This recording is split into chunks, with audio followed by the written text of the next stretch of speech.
नमस्कार दोस्तों, चलिए जानते हैं उत्तर प्रदेश की फटाफट 25 बड़ी खबरों को सिर्फ 10 मिनट में। लेकिन उससे पहले आप ये वीडियो किस जगह से देख रहे हैं, हमें कमेंट में जरूर बताएं।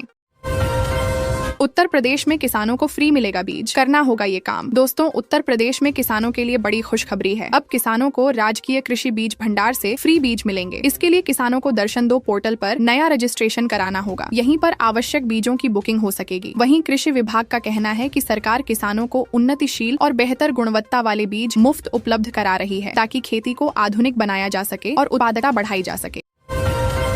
जनता को प्रॉब्लम हुई तो एक्शन के लिए रहें तैयार। दोस्तों, योगी सरकार में मंत्री ए के शर्मा ने शारदीय नवरात्रि और दीपावली को देखते हुए आवश्यक निर्देश दिए हैं। उन्होंने कहा कि किसी भी हाल में देवी भक्तों, श्रद्धालुओं और आम जनता को कठिनाई नहीं होनी चाहिए। अगर उन्हें किसी भी तरह की परेशानी हुई तो अधिकारी एक्शन के लिए तैयार रहें। उन्होंने कहा कि आगे भी त्योहार हैं, इससे पहले बिजली विभाग के सभी अधूरे काम पूरे कर लें। छात्रों को राहत, उत्तर प्रदेश बोर्ड ने बढ़ाई आवेदन तिथि। दोस्तों, माध्यमिक शिक्षा परिषद ने उत्तर प्रदेश बोर्ड परीक्षा 2026 के लिए संस्थागत परीक्षार्थियों के आवेदन की तिथि बढ़ा दी है। अब छात्र 27 सितंबर तक शुल्क जमा कर सकते हैं। जो स्कूलों के प्रिंसिपल 30 सितंबर तक छात्रों के विवरण और शुल्क की जानकारी परिषद की ऑफिशियल वेबसाइट पर अपलोड करेंगे। वहीं ऑनलाइन अपलोड किए गए विवरणों की जाँच 1 से 4 अक्टूबर तक की जा सकेगी। संशोधन कार्य 5 से 8 अक्टूबर तक किया जाएगा। बीएसएफ में 1121 पदों पर भर्ती। दोस्तों, बीएसएफ में 1121 पदों पर भर्ती निकली है। इन पदों पर अप्लाई करने के लिए आपके पास महज 23 सितंबर तक का समय है। आवेदन 24 अगस्त से जारी है। भर्ती प्रक्रिया के तहत रेडियो ऑपरेटर और रेडियो मैकेनिक कैटेगरी में 1121 हेड कांस्टेबल के पदों पर भर्ती होगी। जो इच्छुक उम्मीदवार आधिकारिक वेबसाइट पर जाकर आवेदन कर सकते हैं। ज्यादा जानकारी के लिए आधिकारिक नोटिफिकेशन देखें। अभ्यर्थियों को बड़ी राहत, नहीं बढ़ेगी टीईटी फीस। दोस्तों, उत्तर प्रदेश टीईटी परीक्षा को लेकर अभ्यर्थियों के लिए बड़ी राहत आई है। मुख्यमंत्री योगी ने आवेदन शुल्क नहीं बढ़ाने का निर्देश है। जो शिक्षा सेवा चयन आयोग की ओर से टीईटी का आवेदन शुल्क 600 से बढ़ाकर 1700 करने की तैयारी चल रही थी। इसकी जानकारी मिलने पर मुख्यमंत्री ने नाराजगी जताते हुए सख्त आदेश दिया कि अभ्यर्थियों पर अतिरिक्त बोझ नहीं डाला जाएगा। उन्होंने स्पष्ट कहा है कि कोई शुल्क वृद्धि नहीं होगी।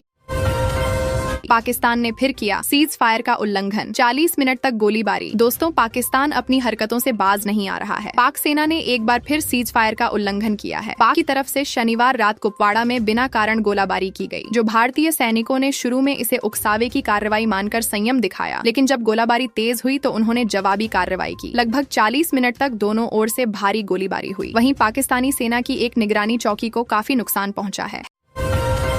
हैवानियत की इंतहा, आधी रात बहू के कमरे में छोड़ा सांप। दोस्तों, उत्तर प्रदेश में आए दिन दहेज उत्पीड़न के मामले सामने आ रहे हैं। ऐसा ही एक मामला कानपुर के कर्नलगंज में सामने आया है। यहाँ दहेज की मांग पूरी न होने पर एक विवाहिता को उसके पति और ससुराल वालों ने कमरे में बंद कर सांप छोड़ दिया। सांप के काटने से उसकी हालत बिगड़ गई। किसी तरह वह अपने मायके पहुंची। इसके बाद उसे एलएलआर अस्पताल में भर्ती कराया गया। वहीं पुलिस ने पति समेत 7 ससुरालियों के खिलाफ मुकदमा दर्ज किया है।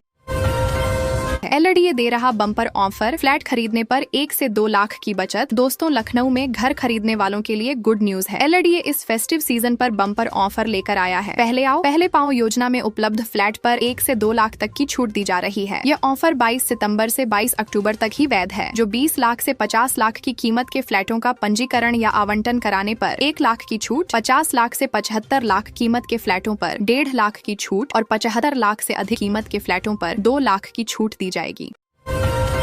बीजेपी सरकार ने विदेश नीति को ताक पर रख दिया। दोस्तों, सपा मुखिया अखिलेश यादव ने कहा, बीजेपी राज्य में विदेश नीति का आपातकाल आ गया है। बीजेपी सरकार न मनचाहे टैरिफ से बचा पा रही है और न मनमानी वीजा फीस से। पड़ोसी देशों से संबंधों को भी बचा नहीं पा रही। न गुटनिरपेक्षता की ऐतिहासिक नीति को, न विदेश में बसे भारतीयों को हिंसक हमलों से, न आतंकवाद पर किसी देश को साथ ला पा रही है। बीजेपी सरकार ने विदेश नीति को ताक पर रख दिया है।